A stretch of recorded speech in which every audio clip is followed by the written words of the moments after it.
Muy buenas noches. Vamos a seguir en el estudio del Antiguo Testamento, el resumen. Y esta noche vamos a ver otros 4 profetas y vamos a comenzar con Amós.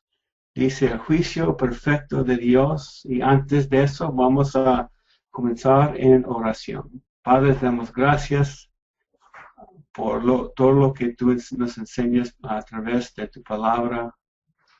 Gracias, Señor, por los profetas. Señor, te pido una bendición para cada uno que está escuchando esta enseñanza. Señor, los profetas son un poco difíciles de entender para nosotros, tan lejos de ser parte de la historia, pero te pido algo, una bendición, algo de entendimiento, algo personal para cada persona que escucha la enseñanza. Gracias por lo que me estás enseñando a mí, Señor, a través de estos siervos tuyos. Te damos la gloria y la gracia por lo que tú haces por tu palabra. En el nombre de Jesús. Amén. Entonces, vamos, dice ahí, el juicio perfecto de Dios, y lo dice de esta manera porque Amós va a comunicar un mensaje muy equilibrado entre la verdad y el amor.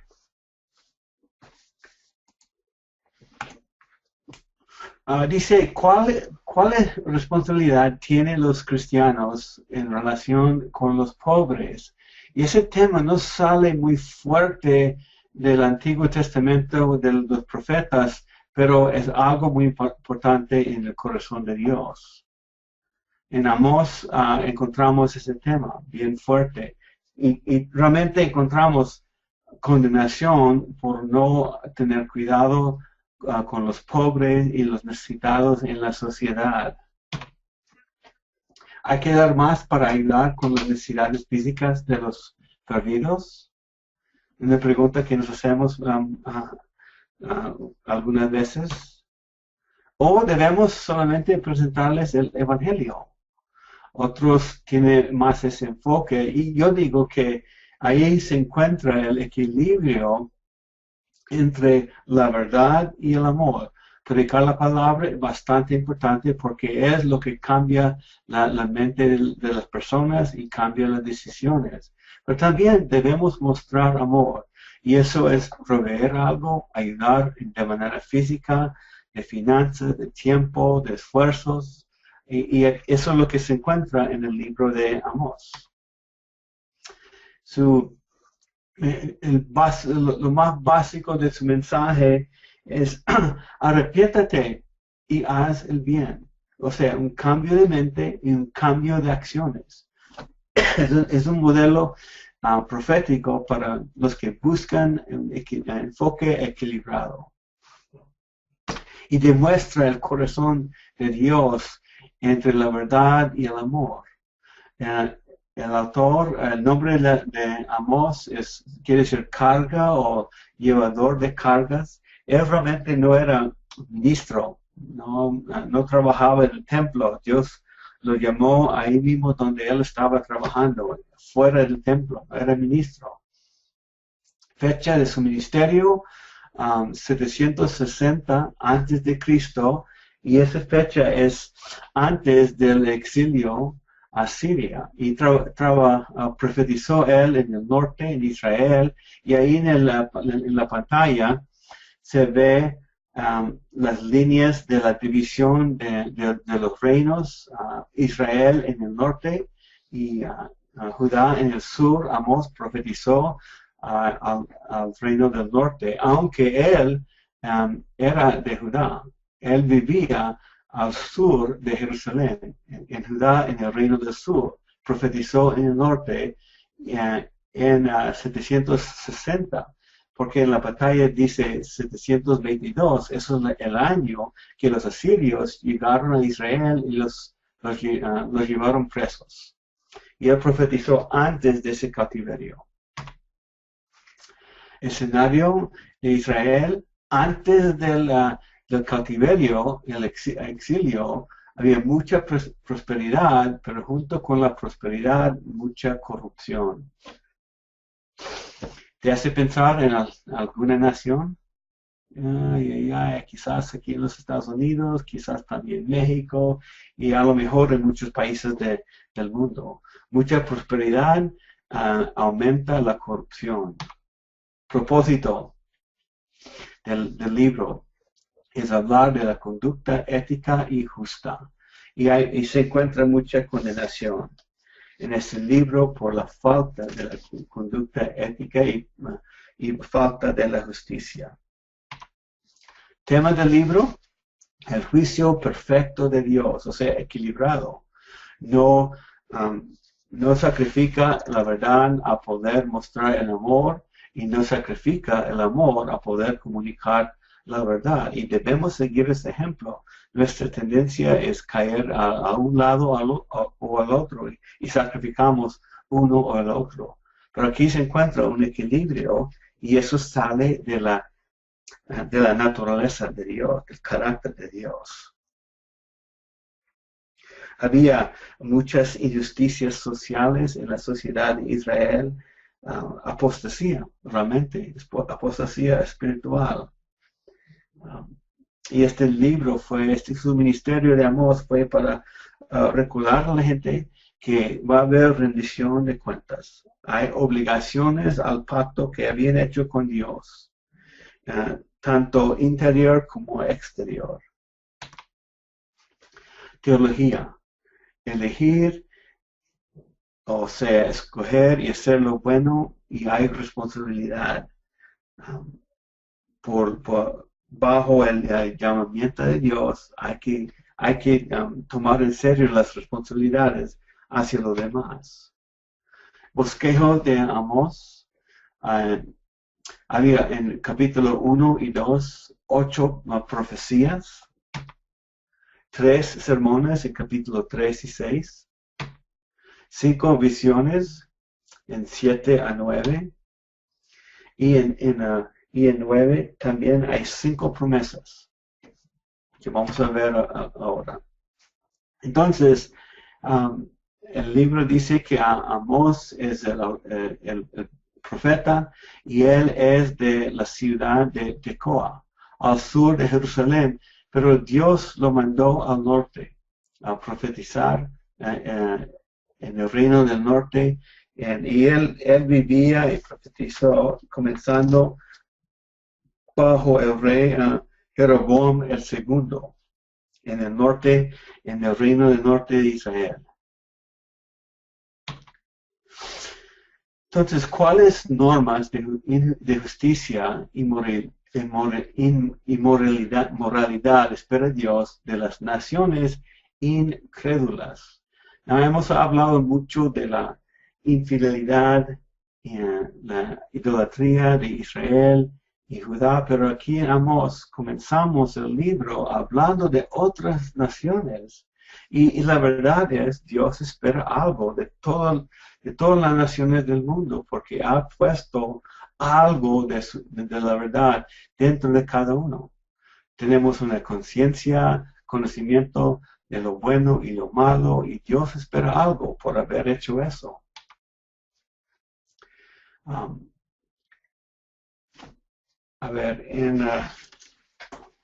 En las naciones alrededor de Jerusalén, de Judá, de Israel,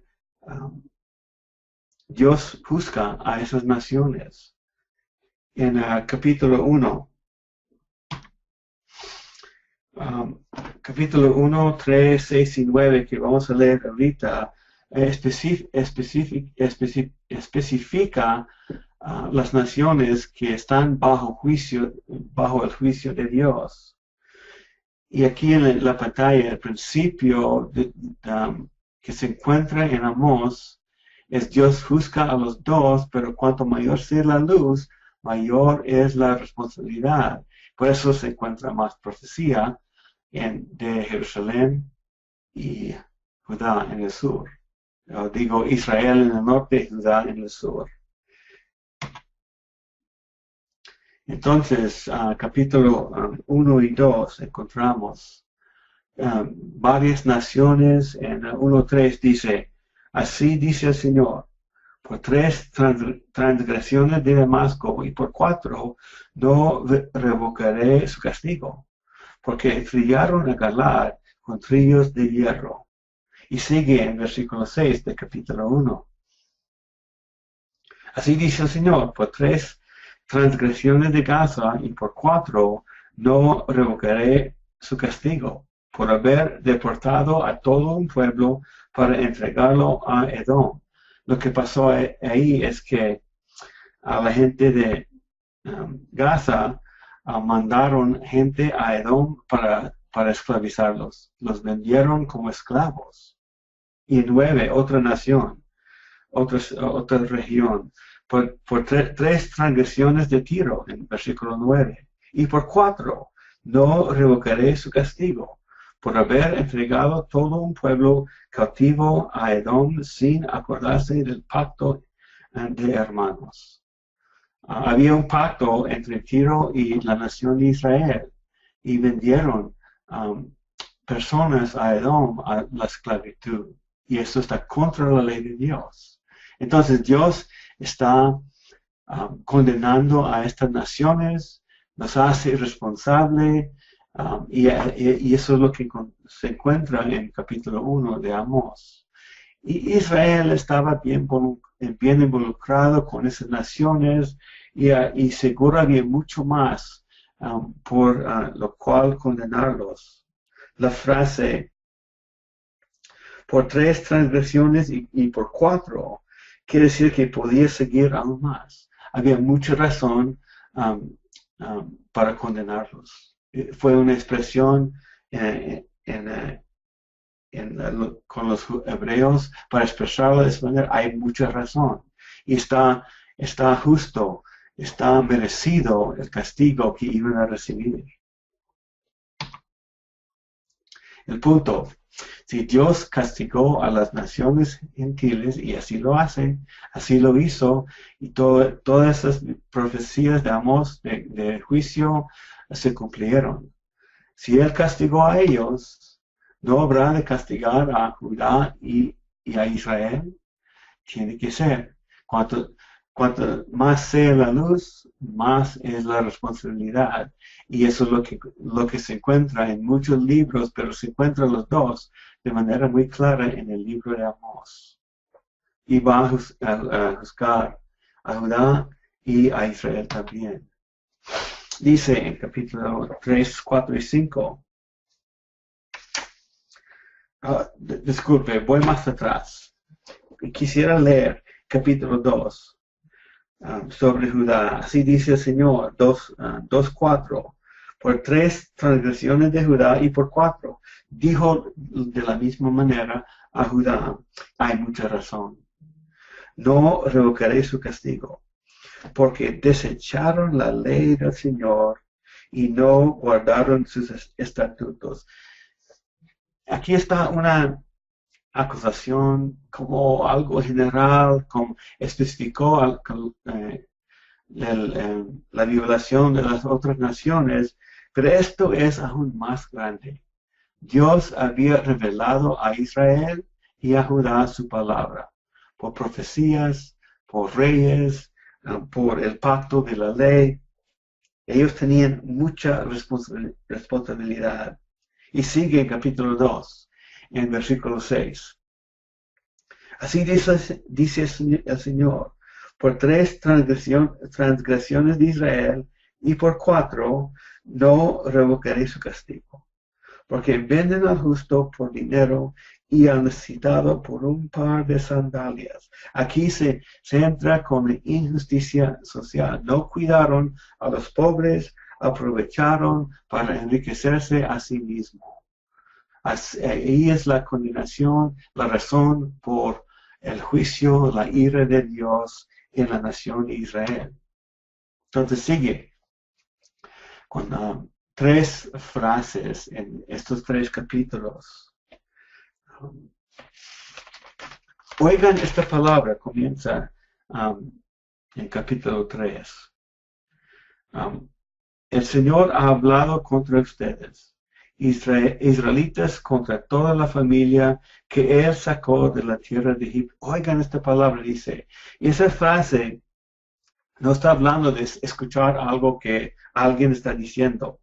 La palabra comunica que hay que escuchar y tomarlo en serio y obedecer lo que sigue. Da una énfasis en lo que el mensaje que viene después y se encuentra en el principio de estos tres capítulos. Dice en 4.1, oigan esta palabra, vacas de Basán. Vamos a hablar más tardecito. ¿Qué son qué implica las vacas de Basán? Ustedes están en el monte de Samaria, que oprimen a los pobres, que quebrantan a los menesterosos. Ahí dice, menesterosos. Y dicen a sus maridos, traigan ahora para que bebamos. Vamos a examinar qué quiere decir eso, hablando a las vacas de Basán. Y dice lo mismo en el capítulo 5. Entonces, sigue ahí tres mensajes que deben prestar, a los cuales deben prestar atención. Y dice en 3.2, solo a ustedes he conocido. Esta palabra conocer habla de una relación íntima, una amistad estrecha, muy buenos amigos, de mucha confianza. Solo a ustedes he conocido.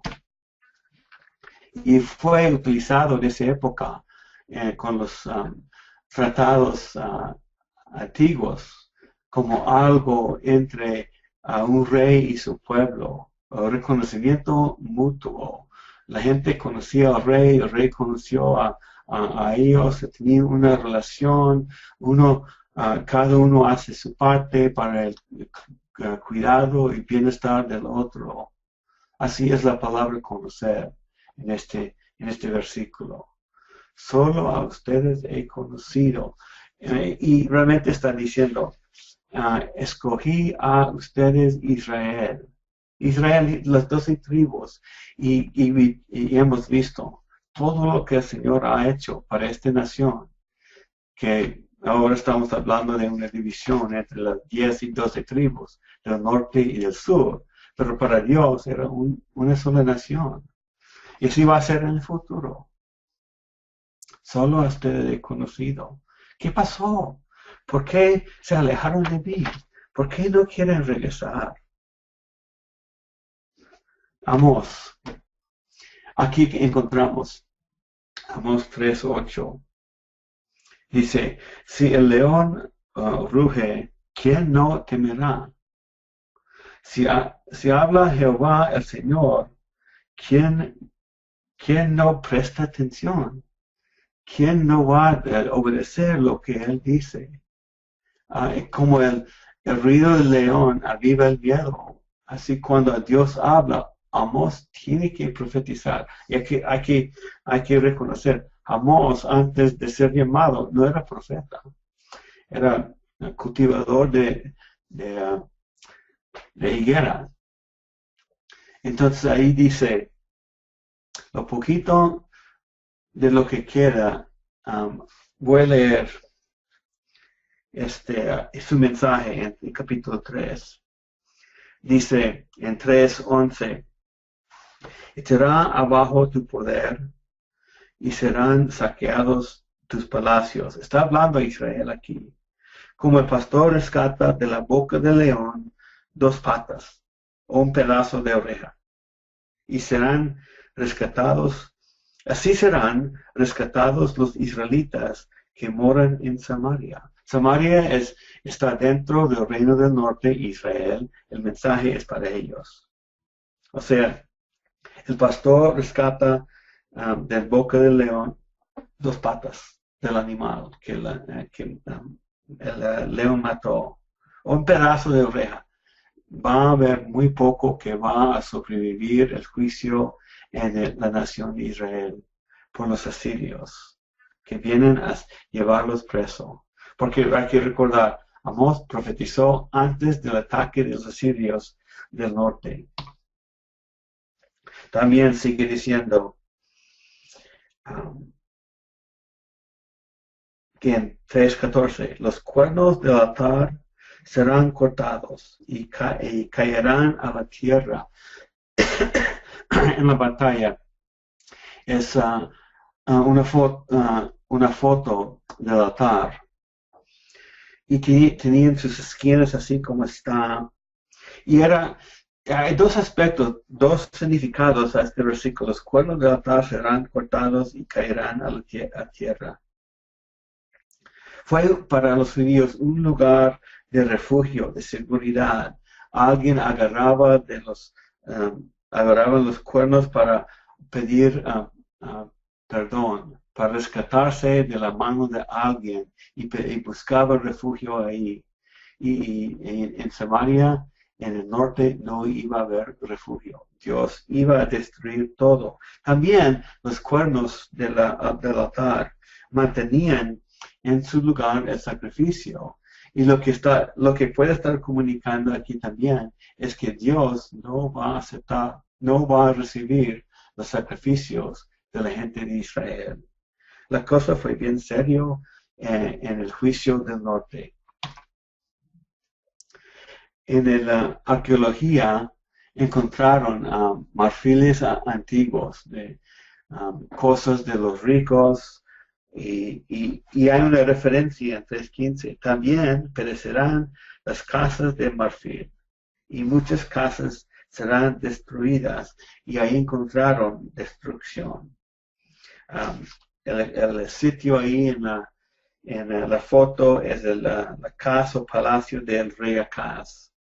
Y encontraron incrustaciones de marfil, de paredes y de los muebles.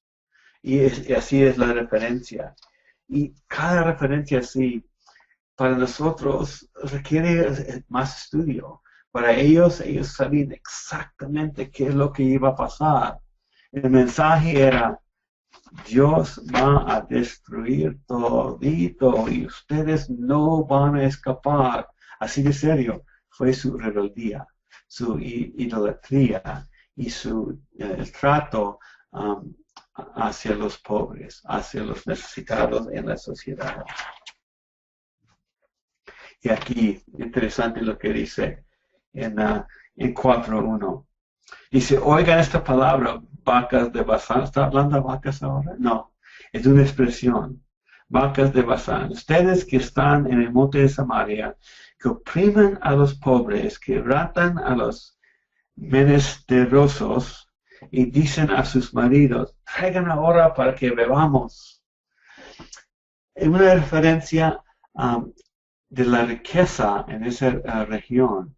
Muy rica la tierra ahí, podían cultivar muchas cosas y tenían muchas vacas y era una área rica y los ricos aprovecharon y abusaron a los pobres a poder aumentar su propia riqueza.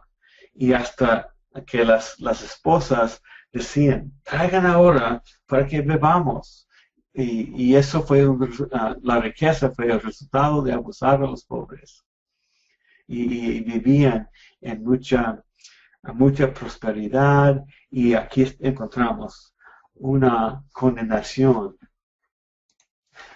de las personas de esta región en su riqueza, en su orgullo y sigue en 4:2 dice el Señor Dios ha jurado en su santidad y hago referencia a esto porque son dos cosas en versículo 1 y 2 cosas que realmente no entendemos y requieren más explicación. Vacas de Basán, una referencia a las mujeres ricas que mandaron a sus maridos y aprovecharon a los pobres para enriquecerse. Y versículo 2, 4:2. El Señor Dios ha jurado por su santidad.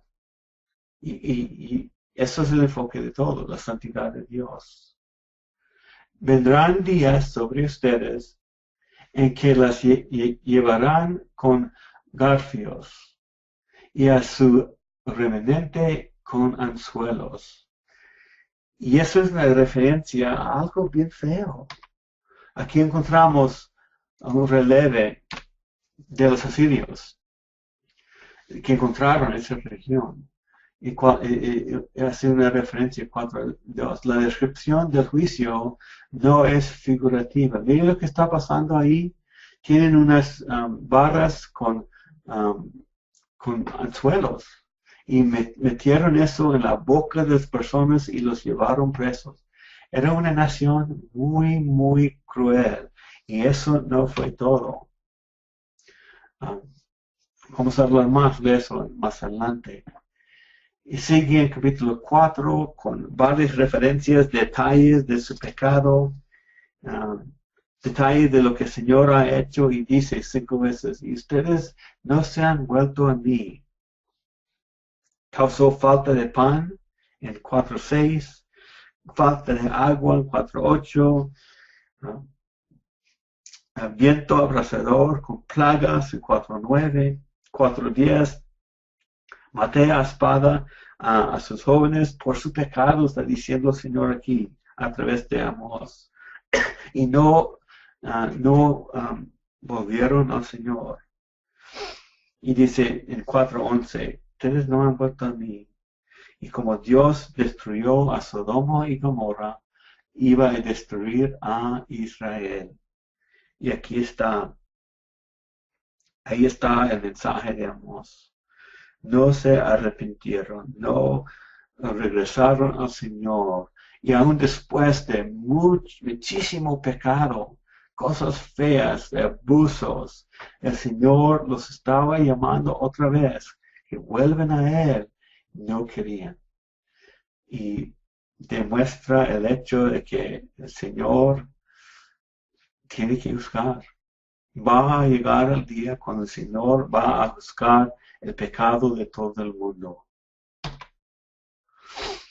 En 5 y 6, otra vez, se encuentra, búsqueme y vivirán. Búsqueme y vivirán. Si el Señor siempre mantiene abiertos sus brazos a recibir la gente que se arrepienta, así que se alejan de su camino de maldad y vuelven al Señor. Tan feo el pecado, el Señor está dispuesto a perdonar y sigue esperando. Y eso borra toda la idea de lo que escuchamos de algunas personas. Yo he pecado demasiado, el Señor no me va a perdonar. Esas personas que dicen eso no conocen el Dios de la Biblia, porque siempre está listo cuando nos arrepentimos. Y en 5:8, versículo 5:8, aquí dice, el que hizo las Pleiades y el Orión, estamos hablando de estrellas, el que hizo el universo, todas las estrellas, cambia las densas tinieblas en aurora, y hace oscurecer el día y noche, y el que llama las aguas del mar y las derrama sobre la superficie de la tierra, el Señor es su nombre. ¿Quién puede resistir ese llamamiento? Resistir ese perdón de pecado. ¿Quién no va a arrepentirse? Los que tienen corazones duros, que no quieren al Señor, que quieren agradar a sí mismo. Y así fue la nación de Israel. Y el Señor los destruyó. En 7 encontramos visiones. La plaga, Dios oró, una visión de una plaga sobre Israel. Y Amós oró y el Señor no mandó esa plaga. Cambió de opinión, dice en 7:3. El Señor se apiadó de esto y no se sucederá, dijo el Señor. ¿Y qué significa que Dios cambió de opinión? Aquí demuestra que Dios da oportunidad en la oración. Amós pidió algo, misericordia, y Dios escuchó. No estamos hablando en cambio de sus atributos ni actitud hacia el pecado, sino un cambio en su trato con los pecadores por misericordia. Y qué bueno, ¿no? Tenemos la oportunidad de llevar las dificultades al Señor y según su voluntad da misericordia. Siguen 7, visión diplomada. Se utiliza para medir si la pared es vertical y es una señal para decir que no, Israel no es así. Y va a haber castigo, va a haber condenación, va a haber ira. Amós en 7:10 se mantiene firme en un castigo, una condenación del rey. En 7:2 les dio su mensaje y Amasías, el rey en esa época, dijo a Amós en 7:12, vete, vidente, huye a la tierra de Judá, ahí de donde él venía. Come ahí pan y ahí profetiza. El rey no quería escuchar el mensaje de Amós. En 7:14 respondió Amós, yo no soy profeta, ni hijo de profeta, sino que soy boyero y cultivador de sicomoros. Así fue su profesión antes de ser llamado. Como cualquier persona, cualquier obrero, Dios lo llamó a trabajar en el ministerio. Y eso es un ejemplo para nosotros. Dios puede llamar a quien sea. Y no hay nadie fuera de esas posibilidades. Dios nos usa. En 8 sigue con otra visión. La nación de Israel está madura para el juicio. Normalmente comunica algo bueno, pero aquí estamos hablando del fruto, la fruta podrida de Israel, pero madura para el juicio. Ya llega el momento cuando Él va a juzgar. En el 9 encontramos la visión del altar. Y después de aquí encontramos un cambio de tema en capítulo 9. Ellos habían hecho un pacto con Dios y lo violaron. Y Dios los iba a castigar. Y sí lo hizo. Toda esa profecía de condenación fue cumplido por los asirios. Pero al final del libro, el mensaje de Amós, se encuentra bendiciones. Hay esperanza para el futuro, dice Amós. Increíble lo que se encuentra en los profetas. Y les da en 9:11, dice que el reino de David va a estar establecido.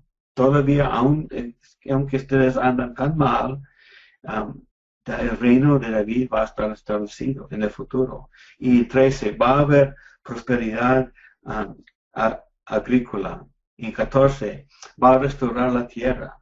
Y 9:15, va a establecer la nación otra vez en el futuro.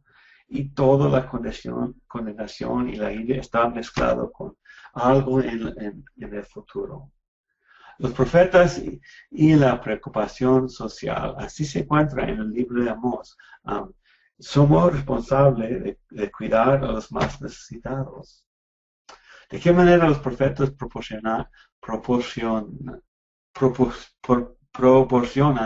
un patrón o ejemplo en el trato con los pecados sociales? ¿Debemos trabajar en eso como iglesia? Yo diría que sí, pero como resultado de lo que tenemos con el Señor. Lo interior tiene que estar dirigido a Dios y lo que hacemos en la sociedad debe ser el fruto de lo que está dentro. Los profetas proporcionan el patrón de tratamiento en las cuestiones de justicia. Arrepiéntate, eso es lo primero. Después, haz el bien. Está diciendo Amós.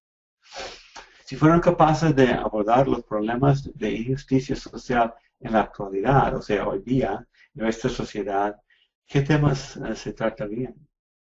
Yo creo que sabemos, ¿no es cierto? Podemos escudriñar nuestra sociedad, cuál es lo que nos hace falta como iglesia, como nación, ¿Qué medidas pueden tomar los cristianos para enfrentar estos grandes temas? Unas preguntas en las cuales debemos meditar, pensar y quizás, si es necesario, hacer cambios. Entonces, seguimos en el segundo libro de esta hora, Oseas. También profetizó alrededor de los mismos años, un poquito después de Amós. Oseas es una historia de amor incesante. Este libro es increíble lo que está sucediendo aquí y comunica el amor de Dios.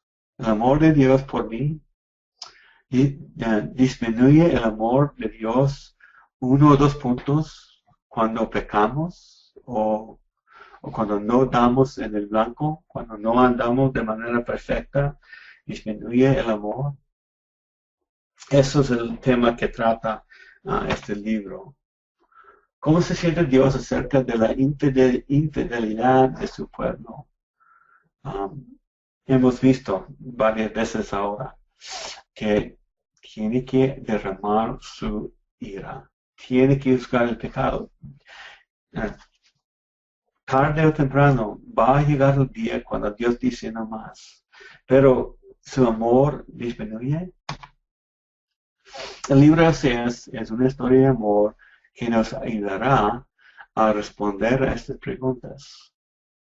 Y es algo increíble lo que se encuentra en este libro. Unos datos. Su nombre quiere decir la salvación o liberación. Fecha alrededor de 725, 3 años antes del ataque de los asirios. O sea, Dios les está comunicando vez tras vez tras vez. Escenario antecito de la llegada de Asiria y el momento más bajo en la condición espiritual de Israel. Propósito, casi lo mismo. Arrepentirse y volver a su Dios. Eso es lo que comunicaron la mayoría de los profetas. Dios les había comunicado muchas veces, no había excusas. El tema del libro, el amor incesante de Dios. Teología, el fiel amor de Dios. Y nos da un ejemplo de ese amor. ¿Qué tan fiel es ese amor? Entonces, aquí entramos el libro y es una presentación de la familia de Oseas. De una vez, en el libro de Oseas, Dios, el Señor, dice, toma para ti una prostituta y ten hijos de prostitución. No, nos equivocamos, ¿no es cierto? Así comienza el libro. Dios llama a Oseas a buscar una prostituta para casarse. Y eso se encuentra en 1:2 de Oseas. Toma una mujer ramera y ten con ella hijos de prostitución, porque la tierra se prostituye gravemente abandonando al Señor. Aquí encontramos un mandato a un profeta escogido por Dios para vivir según el mensaje que va a entregar a la gente. Entonces lo llama a sí mismo a casarse con una prostituta. Y me imagino, Señor, tienes que estar bromeando, eso no puede estar en serio, ¿no es cierto? Pero así dice el libro. Que vaya, busque una prostituta y cásese. Y la verdad es hay mucho debate. Es el matrimonio de Oseas histórico, una parábola similar a la historia. Hay mucho debate en este tema si fue una parábola o si verdadero. Disculpe un momento.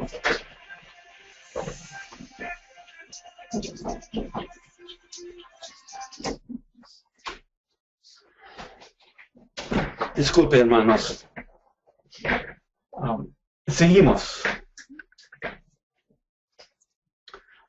Entonces, es histórico parábola. La forma literaria es, la forma en que está escrito, forma literaria, es una narrativa sencilla. O sea, la forma es que así pasó.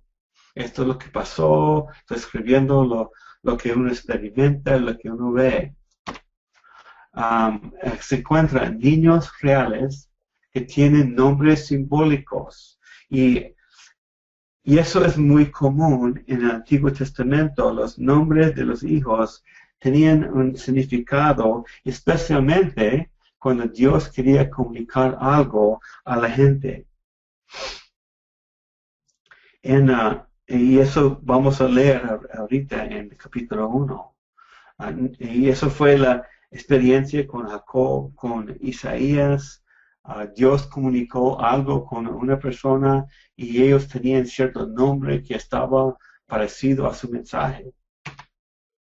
Y la viveza de la explicación sugiere la experiencia, algo real. O sea, yo digo que esto no es una parábola, pero causa alguna duda cuando Dios obró de manera tan extrema. Mandó una persona que él mismo escogió casarse con una prostituta.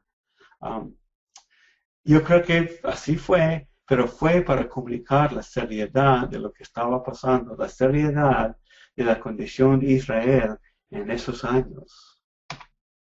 Entonces, ¿qué fue Gomer? Una ramera pública cuando se casó con Oseas. Aquí así va el debate. Gomer tuvo una inclinación hacia la prostitución. Así va el debate entre algunas personas. Y se convirtió en una prostituta después. Yo me caigo al lado de sí mismo lo que dice, era una prostituta cuando se casó con Oseas. Y eso fue con cierto propósito que Dios quería comunicar a su gente. Es una imagen de la relación entre Dios y su pueblo. Un hombre fiel, una mujer infiel, prostituta. Un Dios fiel con un pueblo infiel que eran adúlteros, que eran idólatras, que siguieron otros seres que supuestamente son dioses, pero no lo son.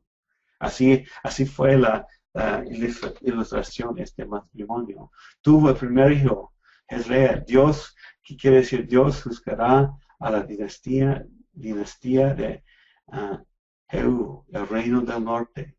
Dios siembra ira. Lo Ramá. Dios no se compadecerá del reino del norte. Su nombre de sus hijos de Oseas comunicaron el mensaje a Israel.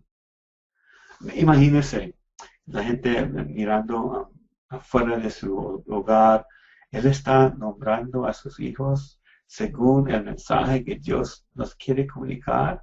¿Qué ofensa ese mensaje? Una inversión en los términos. No es mi pueblo. Antes Dios dice que Israel es mi pueblo. Y yo voy a tener misericordia con ustedes. Ahora está con el nombre de esos hijos, está diciendo que no, ahora no más. Ya llegó el día, y ya viene. Pero aún dentro de todo eso, encontramos, como siempre en los profetas, encontramos promesas de bendición. En 1, 10 y 11 dice, pero después de toda esa condenación por el nombre de Oseas, por los nombres de los hijos de Oseas, en 1:10 dice, pero el número de los israelitas serán como la arena del mar, que no se puede medir ni contar, y sucederá que en el lugar donde se les dice, no son mi pueblo, les dirá, son hijos del Dios viviente.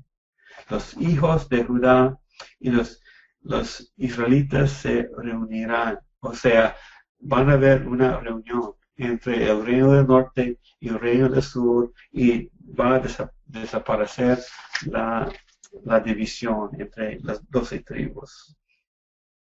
En el mismo capítulo se encuentra juicio, se encuentra condenación y se encuentran promesas sobre el futuro. los nombres aparecen otra vez, sin lo negativo, en capítulo 2. Y dicen, Dios siembra bendición y los voy a llamar mi pueblo y voy a compadecer de Israel. O sea, dentro del mismo mensaje, Dios les explica, esto es lo que va a pasar, pero hay esperanza para el futuro. Entonces, tuvieron los hijos y Gomer fue otra vez a la prostitución y demuestra lo que Israel hizo a su Dios. En 3:5, Dios dijo a Oseas, ve, en 3:1, ve otra vez, ama a una mujer amada por otro y adúltera. Así como el Señor ama a los israelitas, a pesar de que ellos se vuelven a otros dioses y se deleitan con tortas de pasas.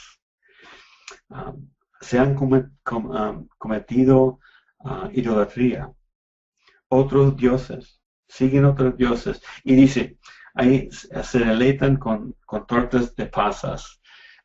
Dios está condenando a pasteles con pasas. No, eso no es. Fue la práctica de la gente pagana de ofrecer y comer tortas de pasas en su adoración a los dioses falsos. Algo que ellos mismos entendieron muy bien. A nosotros nos toca estudiar. ¿Qué quiere decir esos detalles? Pero eso fue parte de la adoración a los dioses falsos. Entonces la esposa de Oseas regresó a la prostitución y después mandó a Oseas a buscarla. Otra vez, ama a una mujer. Otra vez, y eso quiere decir, y todavía más, ama a ella misma. Demuestra el amor que Dios tiene para Israel. Sigue llamando, sigue llamando. Ellos vuelven a adorar otros dioses falsos. El Dios verdadero sigue llamándolos. Así demuestra el amor que Dios tiene para su gente. Y Gomer fue al mercado de prostitución y compra a su mujer de nuevo. Increíble. Y él tiene que pagar. 15 ciclos, dice en 3:2, 15 ciclos de plata y 330 litros de cebada. Tiene que comprarla para sacarla, para poder llevarla. Y eso fue por mandato de Dios, demostrando el amor fiel. En una historia de amor, un día Israel volverá a Dios y la gran historia de amor estará completa. Todavía se va a cumplir, todavía en el futuro. ¿Qué nos enseña Oseas acerca del amor de Dios?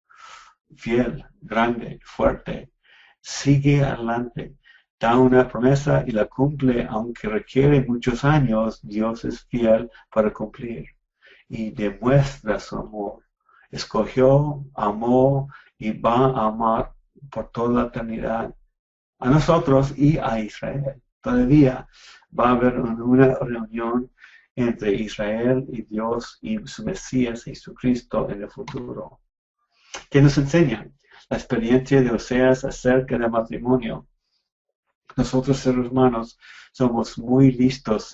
Si no nos va bien, nos vamos a divorciar. Eso no es lo que dijo Dios a Oseas. Tenemos un ejemplo vivo que mandó Dios a Oseas de casarse con una prostituta y volver a comprarla de la esclavitud de la prostitución. O sea, el matrimonio, la relación que tenemos con Dios y expresado en el matrimonio entre un hombre y mujer es de por vida. Dios no nos da permiso. Eso no es el diseño de la relación que tenemos con nuestro Dios, ni de la relación que tenemos con nuestro esposos y esposas. ¿Qué aprendemos de eso? Algo bien claro. El matrimonio es un pacto bien fuerte. Así como el pacto que Dios hizo y hace entre su creación, entre los las personas que Él mismo hizo. Increíble. Merece mucho más estudio.